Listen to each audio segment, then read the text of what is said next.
ko pa to. Okay na po sa inyo 10 pesos. Oh, 10 pesos. Hindi ba pwede mga 15? Wala ka additional? Ay, lugi na po ako. Galing po yan sa ibang bansa? Galing po kasi sa ibang bansa. Oo. Gagawin ko na nga po 10 pesos para ito paano. Hindi po sayang yung punta niya. Ano po naman yun? I-block kita. Hindi tayo makakasundo. Napili mo? Ano kayo? Ito, breadwinner yun. Oo, ayan kuya. Ano name mo kuya? Si Kuya Anthony. Kuya Anthony. Bacolod po. Bacolod. Taga Bacolod. Ang daming magagaling ng football dyan. Marami po naman. Sa panaan. Number 2 yung napili mo. Sa tingin mo siya yung breadwinner kuya.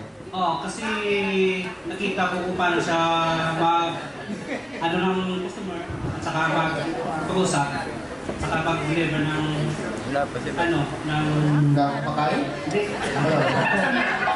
Pero, oo. Kung ano, nagiging usap? Ayan. Oh, Ano ano? ba usap? Di ba nagsama kayo ni Kuya sa Banana Sunday? Sino? Oh, sino kuya? Hindi ako kuya Jobert! Ay, kala ko si Robert! Sorry, sorry! Sa Canada yun. Kuya, thank you ha. Thank you, thank you. Number two, Thank you. okay? Back to you guys!